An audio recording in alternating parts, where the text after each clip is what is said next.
Boa terça-feira para você que acompanha Reinaldo Azevedo aqui no canal do Metrópolis no YouTube. Eu sou Rafael Campos, te trazendo, junto com ele, essas análises necessárias sobre a política brasileira, mas sempre pedindo que você se inscreva no canal. Afinal, tem muita produção aqui que a gente traz para você todos os dias.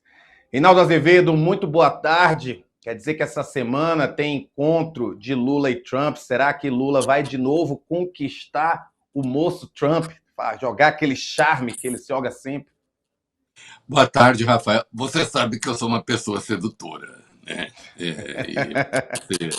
Aquele Deco Trump lá na ONU, você lembra que bastaram alguns segundos. E foi aquela coisa assim, eu até pensei em cantar para ele aquela música do Chico, que ficou com a Betânia, olhos nos olhos, quero ver o que você diz. Mas aí não é do abandono, sim da aproximação. Né? Pois é isso que a gente vai começar os programas já comentando. Por quê? Porque o presidente brasileiro, Lula, vai embarcar para os Estados Unidos amanhã. Essa reunião foi marcada na semana passada, numa conversa que ele teve por telefone, ele com o Donald Trump. E os presidentes devem tratar de temas como economia, incluindo aí o tarifaço, segurança, Venezuela, além de minerais críticos e das terras raras. Além disso, houve aí um impasse diplomático entre os dois países, a gente sabe, recente, causado por aquela prisão do ex-deputado Alexandre Ramage. O encontro estava previsto inicialmente para março, mas teve aí uma guerra no meio do caminho. A reunião vai ocorrer uma semana depois que o Senado rejeitou a indicação do Jorge Messias ao STF e o Congresso ter derrubado o veto de Lula ao PL da dosimetria. E, Reinaldo, tem setores da imprensa afirmando que o Lula quer tirar o foco desses episódios, mostrar a força política com essa visita, além de esvaziar os planos do Flávio Bolsonaro e se vender como aquele grande aliado do Trump. O que é que você acha dessas alegações? Bom, quanto à disputa da. Vamos lá, antes de tudo, né? Antes de tudo, eu.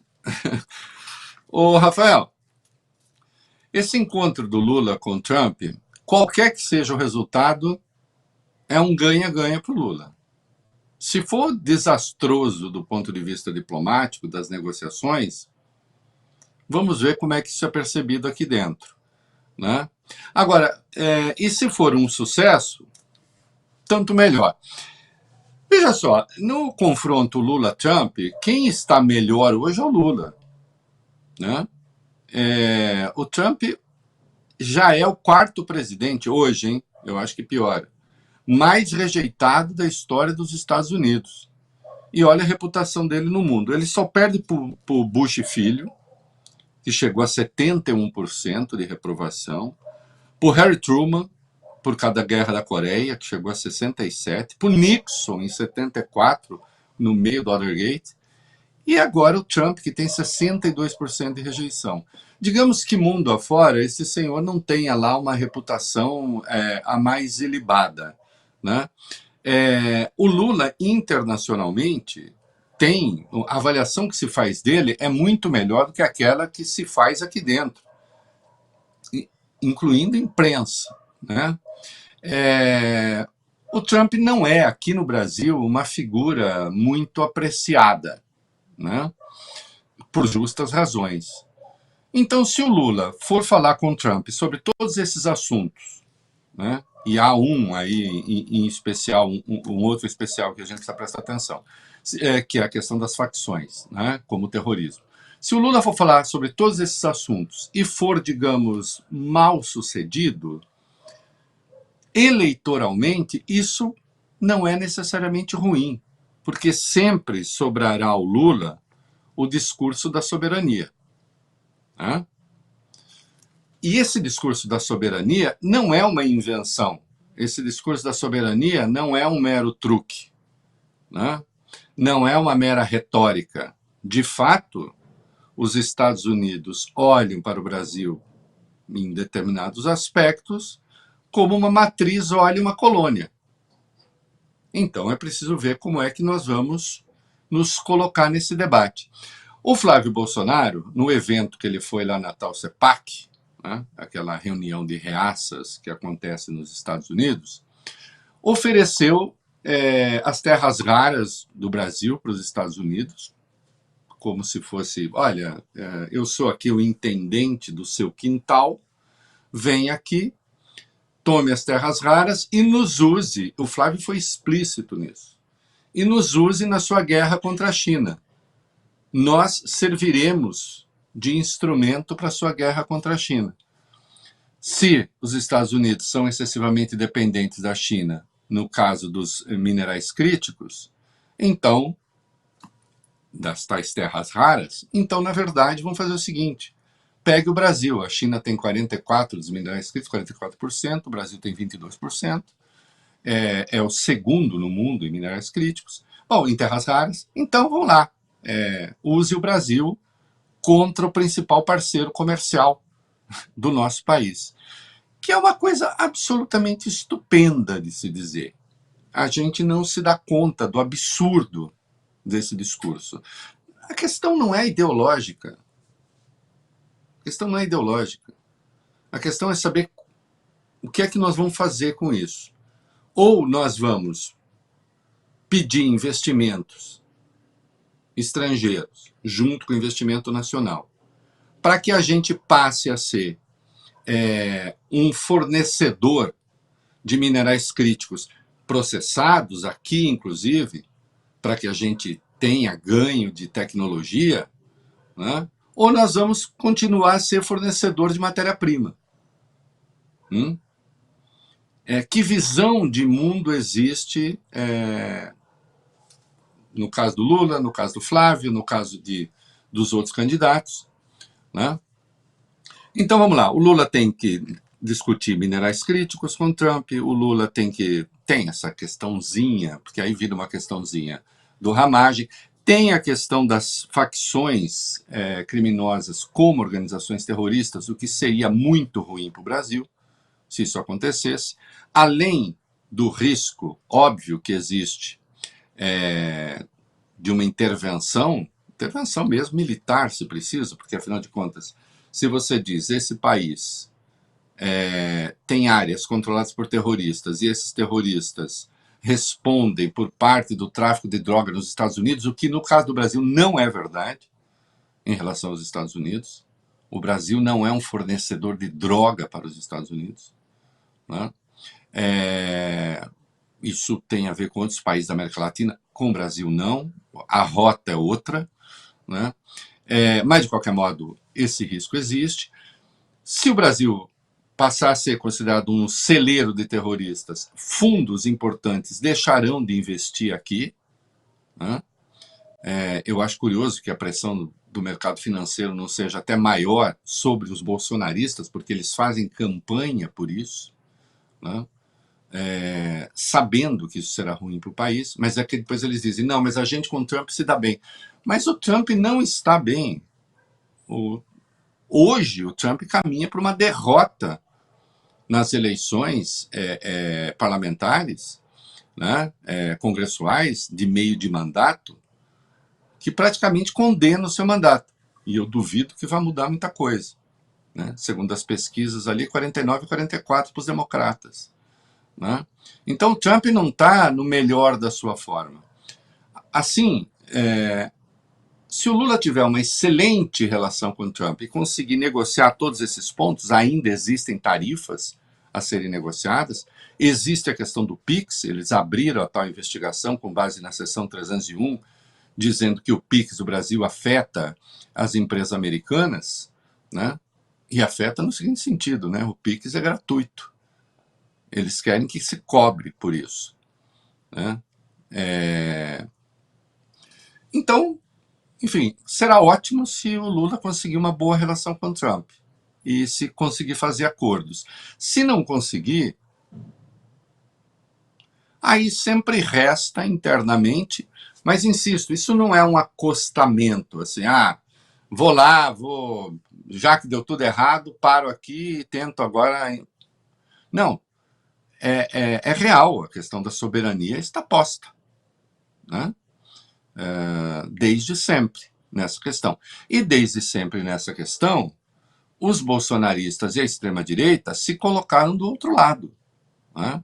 Você não encontra, nem para fazer remédio, como se diz na minha terra, uma crítica do Flávio Bolsonaro às tarifas. Nem do Flávio, nem do Zema, nem do Caiado. Não existe. Eles preferiram atacar o Brasil. Dizendo, o Trump impôs essas tarifas porque, na verdade, o Lula tentou criar moeda própria de comércio nos BRICS e tal. Não é verdade, não foi por isso, né? Até porque as tarifas foram universais, né? E depois teve o lance do Bolsonaro, né? Então, eu te diria, se o encontro der certo, ótimo, deu certo. Se der errado, também, a depender de como se encaixa o discurso aqui dentro, não é ruim. Então, esse encontro é um jogo de ganha-ganha. Agora, essa leitura de que Lula tenta tirar o foco do noticiário local, encontrando-se com Trump, isso nem sentido faz. Que análise, que diabo de análise é essa? Por um acaso esse encontro foi planejado de última hora? Esse encontro não está para acontecer desde antes de Messias e derrota e o Diabo 4? Já estava previsto. Então, o que vem depois não pode ser causa do que veio antes, né? Então, se o encontro iria acontecer de qualquer maneira, veja, se o Messias tivesse sido aprovado, o Lula ia se encontrar com o Trump do mesmo jeito. Uma coisa não depende da outra. Se o ambiente aqui com o Congresso fosse o melhor possível, o Lula continuaria a ter o encontro com o Trump. Se ele e o Alcolumbre estivessem de bem, sim, o encontro com o Trump aconteceria do mesmo jeito, né? É um encontro importante, afinal é o presidente da maior economia do mundo, hoje envolvido numa guerra que, obviamente, é prejudicial ao mundo e ao Brasil, né? É bom que se diga que o Lula, nesse tempo, não pegou leve com o Trump, isto é, não é porque tinham uma reunião a ser marcada brevemente que o Lula passou a ser omisso em relação à guerra. Não foi, e manteve o tempo todo uma linguagem crítica ao Trump, no que fez muito bem. Qualquer chefe responsável de uma nação, dadas as características da guerra empreendida contra o Irã, tem mesmo de ser crítico. Ele ia dizer o quê? Né? Fala assim, não, é isso mesmo, que legal, a guerra é para invadir outro país mesmo, tá tudo certo, é assim que se faz. Ora, não é assim que se faz, né? Reinaldo, e esse novo encontro entre o Lula e o Donald Trump, que vai acontecer na quinta, abriu aí uma nova frente de divergências. Os bolsonaristas já estão se reclamando ali, segundo o jornal o Globo. Há os que entendem que uma reunião pode gerar desgaste para o Eduardo Bolsonaro, enquanto outra ala avalia que o encontro pode abrir aí um flanco para que Flávio Bolsonaro explore um eventual esvaziamento da pauta da soberania nacional. Flávio Bolsonaro, ele também desembarcou nos Estados Unidos ontem, vai visitar o irmão Eduardo. Essa viagem já estava agendada antes do Lula e do Trump baterem o martelo sobre essa reunião em Washington. Entre os bolsonaristas mais preocupados, o maior temor é em relação ao tom que o Trump vai adotar depois do encontro. Como eu disse no início, né? Ao medo ali de todo o charme do presidente Lula fazer com que Eduardo Bolsonaro saia enfraquecido. Ele que se considera tendo muito trânsito entre os trumpistas. Trânsito com os trumpistas, eles têm um pedaço do trumpismo. Agora veja, você se lembra que quando o Bush veio aqui, eu falei assim, Bush, vamos encontrar o ponto G das nossas relações, né? E aí a pessoa que está fazendo tradução, não sei que tradução ela fez, eu sei que o Bush arregalou o olho assim, falou, meu Deus do céu, né? Insisto, eu tendo a achar que a conversa será produtiva, porque isso é do interesse do Trump também, né? Agora, se não for, e o Eduardo quiser bater no peito e falar assim, fui eu que prejudiquei o Brasil nas relações, né? Olha aqui, então vamos lá. Digamos que a conversa seja um desastre. Eduardo fala o quê? Tá vendo? Lula não é de nada. A conversa foi um desastre. Olha aí. Quem fala com o Trump aqui somos nós. Né? E, sem dúvida nenhuma, ofereceram tudo ao Trump. Né? Não seguiram nem o Caldeirão de la Barca, que dizia ao rei tudo menos a honra. Ali, no caso, ao rei tudo, a começar da honra e também as terras raras. Né? Bom, se ele quiser bater no peito e chamar para si esse desdobramento negativo, ok, dá ao Lula o discurso da soberania. E insisto, não será um discurso falso, será um discurso com sentido. Né? E com sentido ficou parecendo. Será um discurso que tem sentido. E se a conversa for muito boa, para o Eduardo, diz assim, olha, você está lá, emplaca nome a candidato ao Senado aqui no seu partido, diz que vai ser suplente, vira o grande sacerdote do pensamento do bolsonarismo, e em certo sentido é mesmo, para quem aprecia esse tipo de sacerdócio, né? E, no entanto, o Lula foi lá e conseguiu o acordo, né? E conseguiu negociar com o Trump, sem fazer concessões, porque não há evidência de que o Lula vai fazer alguma concessão. Então, o Lula vai lá, vai defender o PIX brasileiro, continuará sem taxa e não tem perhaps. O Lula vai lá e vai se opor a que considerem terroristas as facções. Se os Estados Unidos o fizerem, né, ou melhor, confirmarem, porque feito já está. A decisão deles nesse sentido já foi tomada. O que o Brasil tenta aí é reverter. Né? Em relação às tarifas, digamos que as tarifas sejam mantidas, não se tenha prazo, o que resta de tarifa. Né? O que o Flávio vai fazer? Vai reivindicar para si essa grande conquista ao Brasil? Eu diria assim, não acho que tem um efeito devastador para eles, nada disso, né? Mas é claro que a leitura que eles estão fazendo é uma leitura que não procede. Agora, eles são muito bons em emplacar pautas. Né? Cada vez mais, setores da imprensa se mostram sensíveis à leitura de mundo dos bolsonaristas e dos bolsonaros, o que não deixa de ser um pequeno passo para trás para o homem e um grande passo para trás para a humanidade brasileira. Né? Porque essa coisa de que o Lula vai lá e agora ele perde o discurso da soberania, isso é uma tolice gigantesca. Né? O discurso da soberania do Lula está mantido, qualquer que seja o resultado. Se for bom, ótimo, fui lá, negociei em nome do Brasil e não cedi em nada. E se for ruim, olha aí, os caras estão tentando tomar conta do Brasil. Então, para o Lula, cara, acredite, é um jogo de ganha-ganha. Né? Agora, eu espero que a conversa seja boa. Eu espero que as negociações progridam. Né? Enfim, e isso não significa endosso às ações do Donald Trump. Mas eu insisto, o Trump hoje está muito, muito pior do que o Lula. Né? O Lula aqui está empatado em pesquisa. O Trump hoje perderia uma eleição tranquilamente.